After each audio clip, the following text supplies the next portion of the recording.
আজকের ঘটনাটি একেবারেই অন্যরকম। একটা শ্মশান, কুয়াশায় ঢাকা নির্জন বন ঘেরা এলাকা। একজন যুবক যার অপরাধবোধ তাকে টেনে এনেছিল সেই শ্মশানে, আর একটি মৃতদেহ যেটি ঠিক মতো পড়তেও রাজি নয়। আসুন শুনে নেওয়া যাক সেই ভয় রাতের গল্প একজন প্রত্যক্ষদর্শীর জবানবন্দিতে।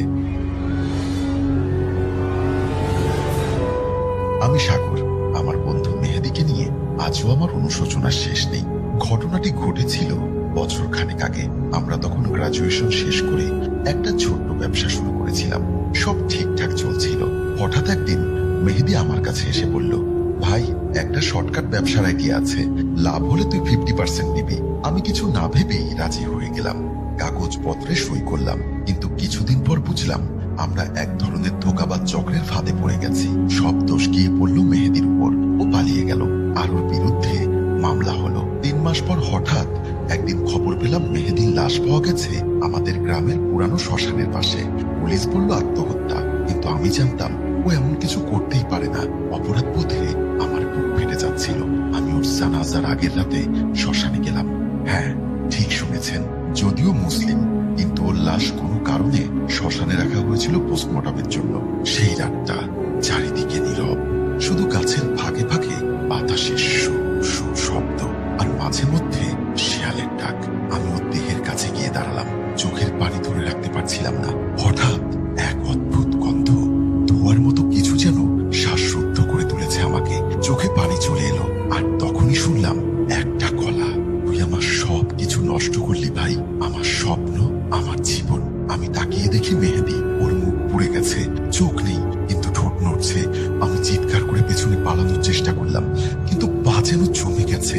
ও বলল, তুই চাইলেই আমাকে বাঁচাতে পারতিস, এখন তোর সামনে একটাই পথ, আমার ভুল পুড়িয়ে দে ভাই, না হলে আমি এখানেই আটকে থাকবো। প্রতি রাত 3টায় জেগে উঠবো। আমি অজ্ঞান হয়ে পড়ে যাই।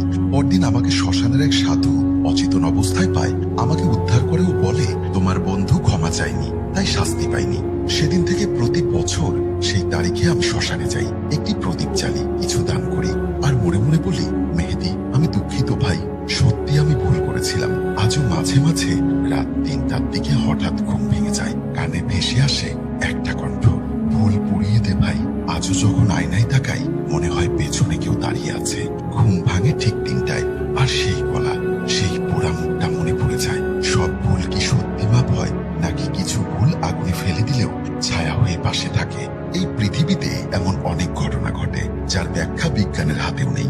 বিশ্বাস করুন বা না করুন, অদৃশ্য জগৎ বাস্তব, আর আমাদের অজ্ঞানতাই তার সবচেয়ে বড় সুযোগ। তাই রাতের বেলায় যদি পুরনো শ্মশানের পাশ দিয়ে হেঁটে যান, একবার ভালো করে চারিপাশ দেখে নিবেন, কারণ সব সময় সবাইকে দেখা যায় না, কারণ সব সময় সবাইকে দেখা যায় না, তবে সবাই কিন্তু থাকে। তো এই ছিল আমাদের সাগর ভাইয়ের পাঠানো আজকের ঘটনা।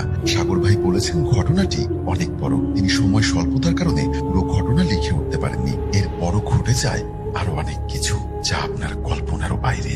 আমি সময় পেলে ইনশাল্লাহ এর পরবর্তী পর্ব আবার আপনাকে পাঠাবো। সবাই ভালো থাকুন, সুস্থ থাকুন। আজকের মতো সবার কাছ থেকে বিদায় নিচ্ছি। আল্লাহ হাফেজ। তো বন্ধুরা, আমাদের আজকের ঘটনাটি কেমন লাগলো অবশ্যই কমেন্ট বক্সে জানাতে ভুলবেন না।